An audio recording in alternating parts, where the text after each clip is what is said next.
Dave Henderson, a burly construction worker with a handshake like a vice grip and a persistent late summer sniffle, was trying to win a giant stuffed banana for his nephew. The amusement park was a riot of noise, sugary smells, and screaming children. He tossed another ball at the stack of weighted milk bottles, missed, and sneezed, a loud, uninhibited ACHOO that momentarily startled a passing family. He shrugged, wiped his nose on his sleeve, and paid for another 3 throws. Miles away, in the gritty, vibrant heart of the city, Mia Rodriguez, a street artist with paint-splattered jeans and eyes that sparkled with mischief, was adding the final touches to a sprawling mural on a brick alley wall. Her spray can hissed, laying down a streak of electric blue. She stepped back to admire her work, a fantastical cityscape, when a discarded, broken toy near a dumpster caught her eye. It looked like a cheap plastic communicator. She picked it up, fiddled with its broken buttons, and absently tucked it into her pocket. Deep in the humid embrace of the Amazon rainforest, Dr. Eris Thorne, a biologist with a gentle demeanor and an insatiable curiosity, carefully snipped a sample from an exotic, bioluminescent fungus. The air was thick with the scent of damp earth and unseen blossoms. He placed the sample in a sterile collection vial, a small smile playing on his lips. This would be a fascinating specimen to study. And in a quiet suburban backyard, 7-year-old Lily Chen, giggling, hid behind a large oak tree during a game of hide-and-seek with her older brother.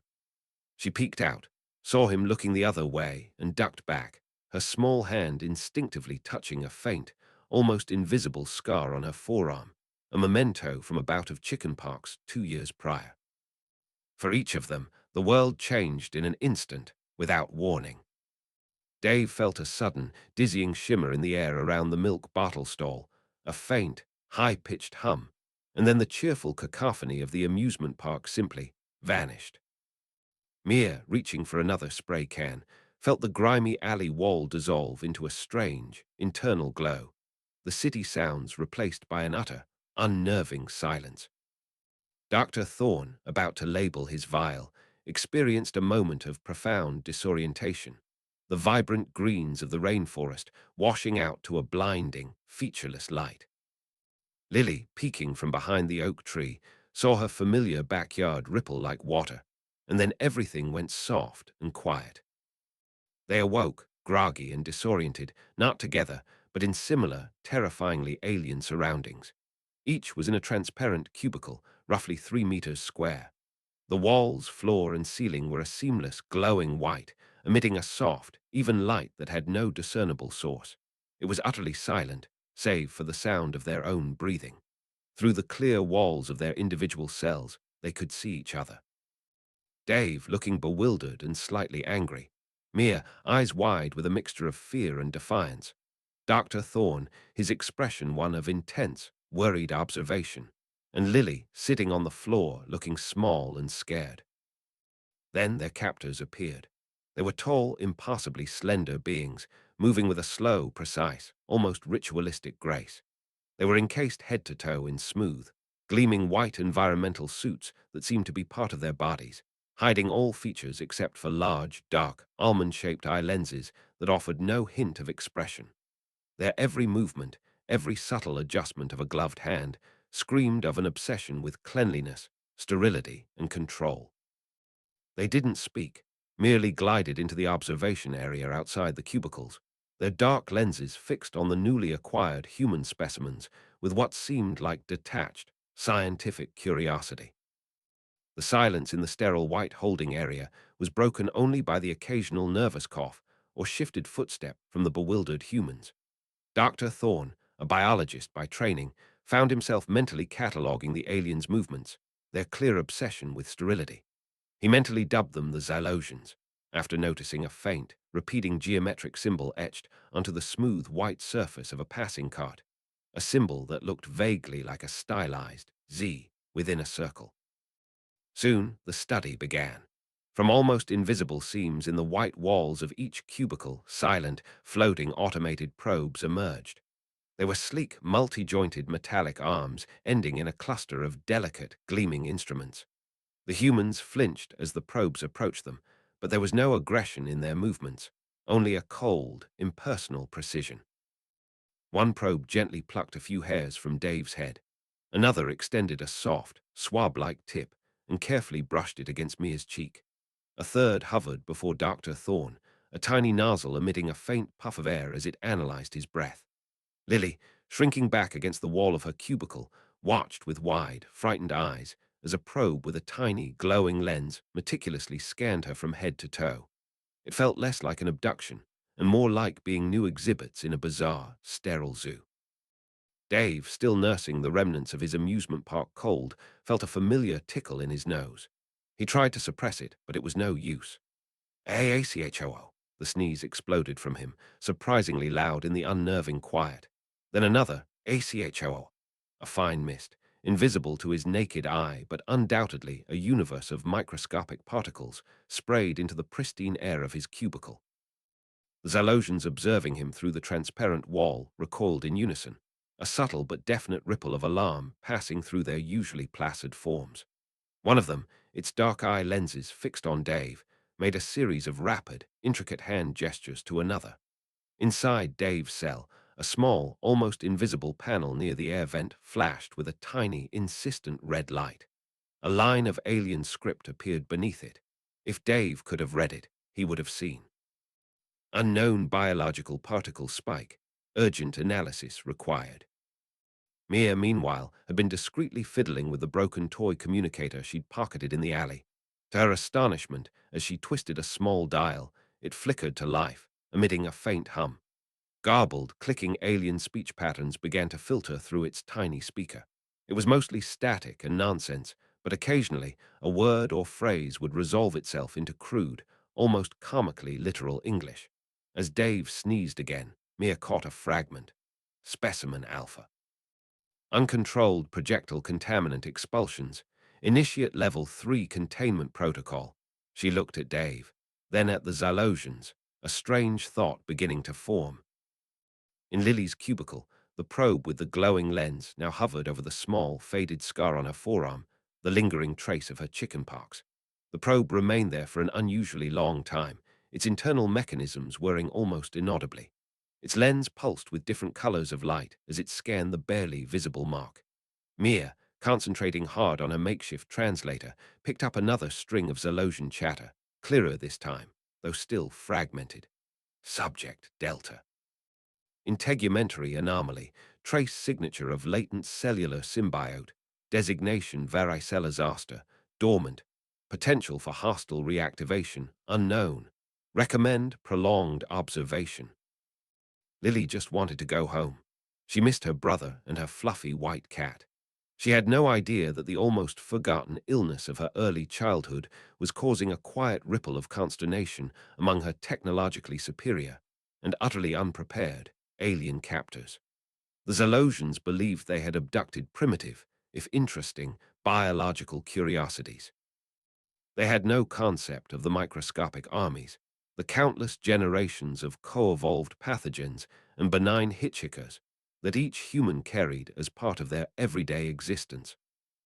Several shipboard days passed, marked by the subtle dimming and brightening of the glowing white walls. The Zalosians continued their remote, sterile observations.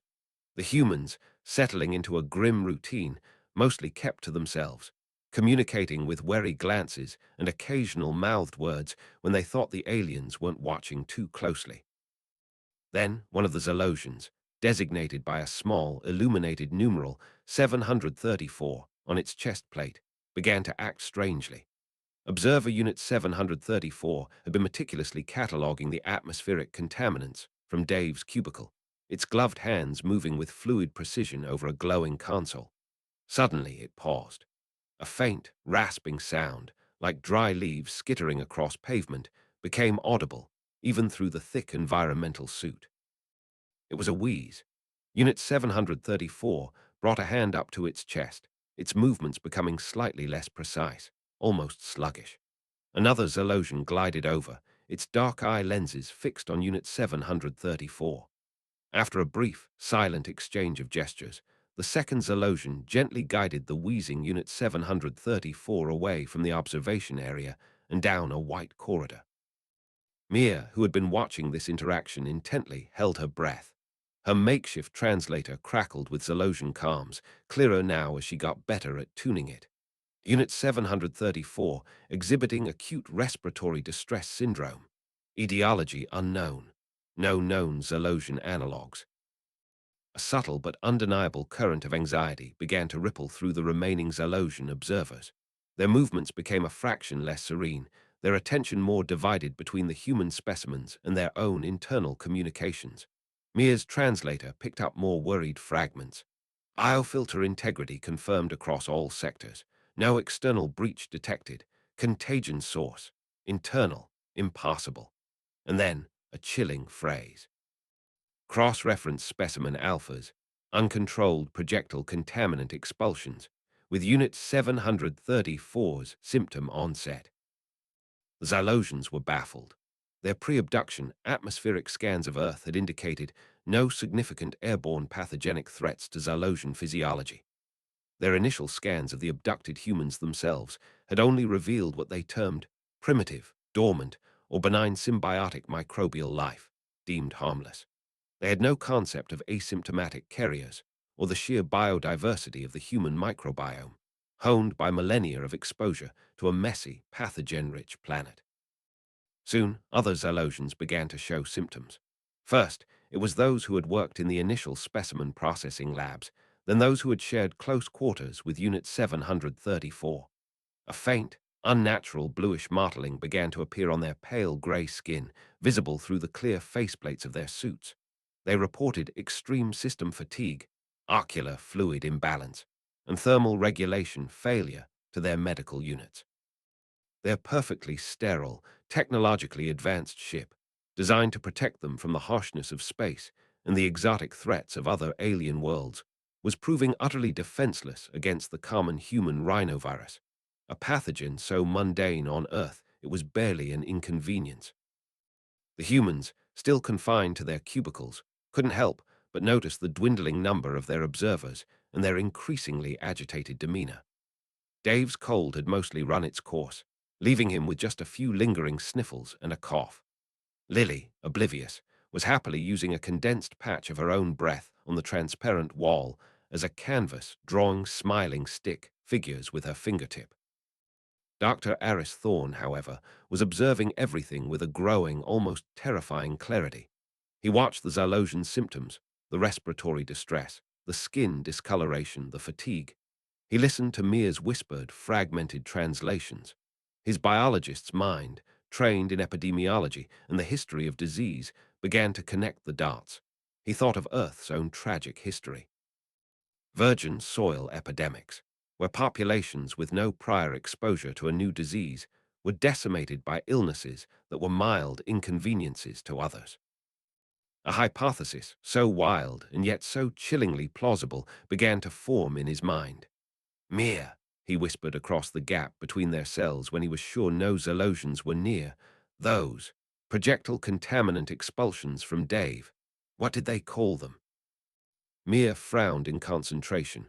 Something like rapidly mutating protein anomaly, class gamma. Why?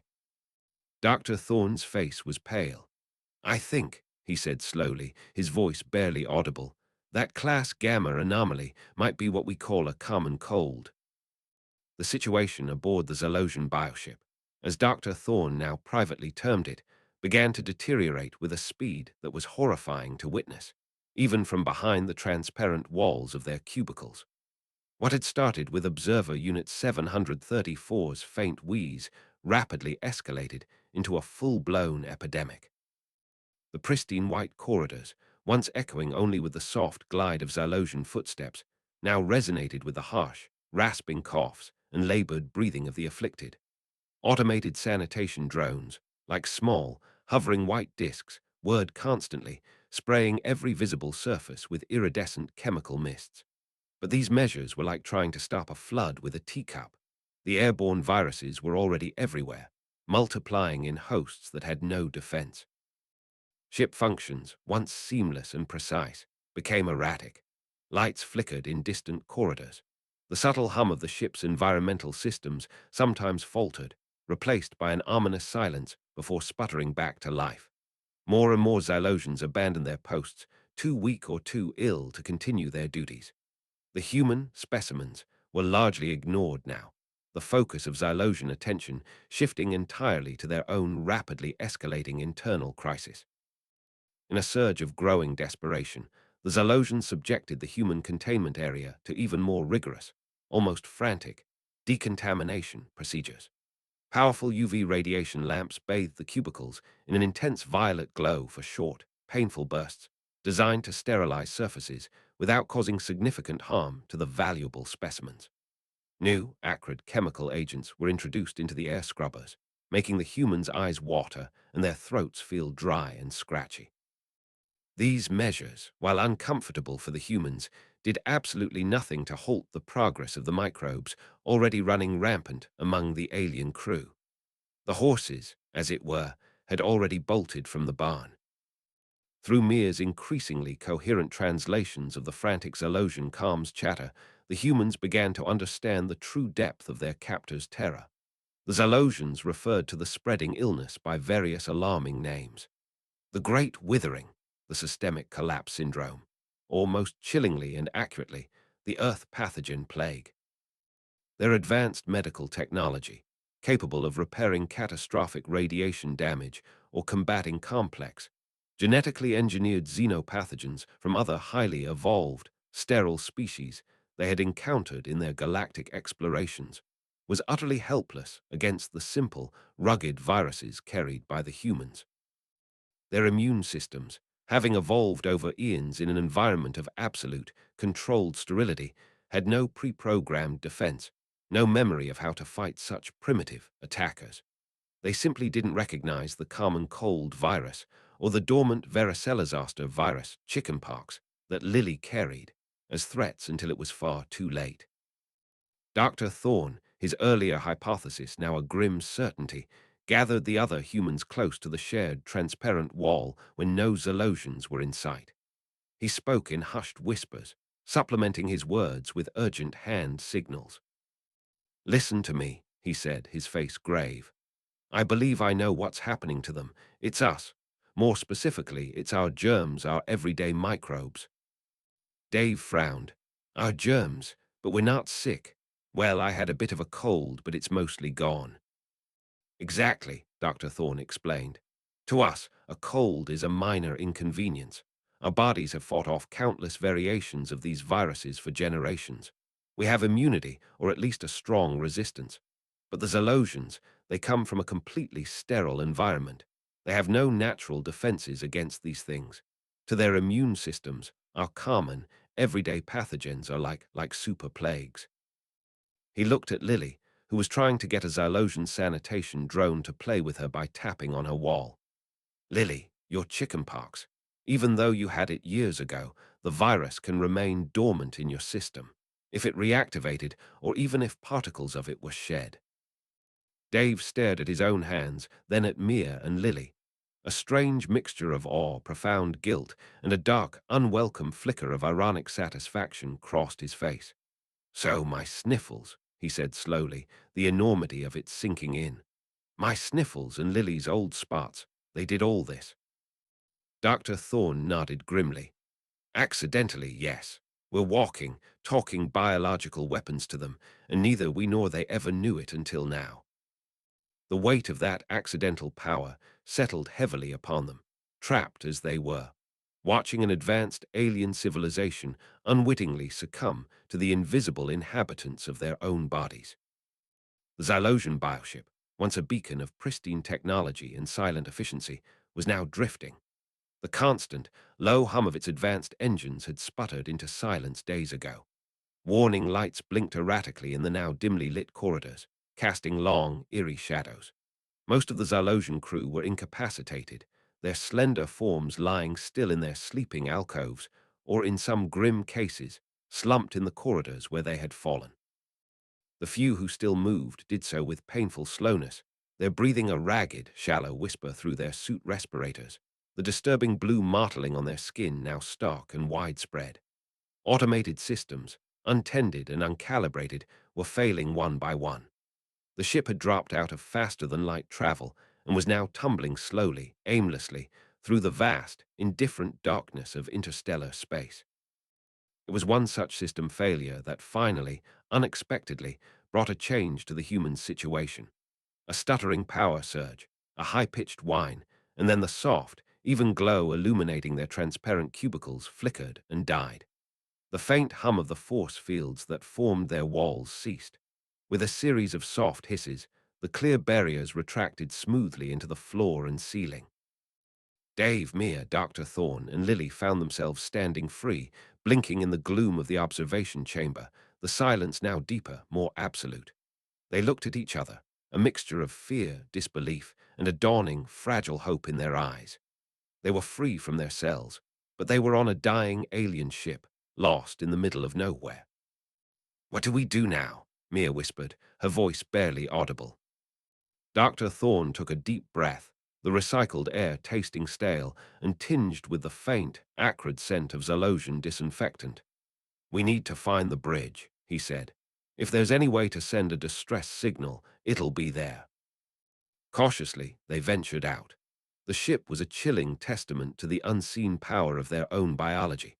Its incredible technology, its sterile beauty, was crippled not by advanced weaponry or cosmic catastrophe, but by the mundane, microscopic hitchhikers they had brought aboard.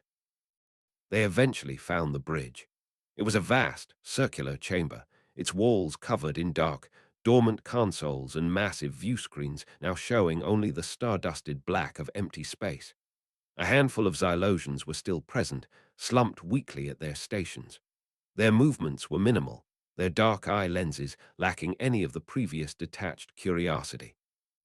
They looked up as the four humans entered, not with malice, not with scientific interest, but with a profound, exhausted mixture of terror and a strange, horrified respect.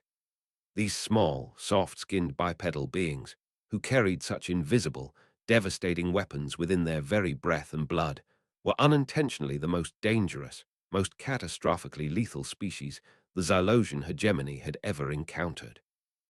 One Xylosian, its breath rattling audibly, lifted a trembling, three-fingered hand and made a slow, weak gesture towards a large, central console. It seemed less a threat and more a plea, or perhaps a resigned acknowledgement. The HFY payoff. The humans, driven by the desperate need for survival, approached the console. It was a bewildering array of alien symbols and glowing touchpads. But working together, their diverse skills found an unexpected synergy. Mia's artistic eye for patterns helped her identify recurring symbols that seemed to indicate power or activation. Dave's practical, construction worker mind figured out how to pry open a stubborn maintenance panel, revealing a manual override lever that Dr. Thorne, with his scientific reasoning, deduced might bypass a system lockout. And Lily, in a moment of pure, childlike curiosity, drawn by a large, invitingly pulsating blue button that none of the adults had noticed, reached out and pressed it. The button chimed. A section of the console lit up, displaying a universal distress symbol, a series of expanding circles recognized across countless cultures. A synthesized voice, speaking a multitude of alien languages one after another, including a heavily accented but understandable form of standard English, announced, "Distress beacon activated, transmitting location and biosignature data." Weeks later, a lumbering human merchant freighter, the Stardust Tramp, responding to the unusual distress signal, dropped out of hyperspace near the drifting Xylosian bioship. The freighter crew, initially wary of an alien vessel broadcasting a human biosignature, was utterly flabbergasted by the tale the four survivors told, and by the sight of the advanced alien ship, a silent, sterile monument to the accidental, devastating power of the human microbiome. The Xylosians, if any survived their self-inflicted plague after the humans were rescued, would undoubtedly implement far more rigorous, multi-species quarantine protocols. And perhaps, just perhaps, they would develop a very healthy, very distant respect, and a profound fear for the complex, primitive life teeming on a small blue planet called Earth.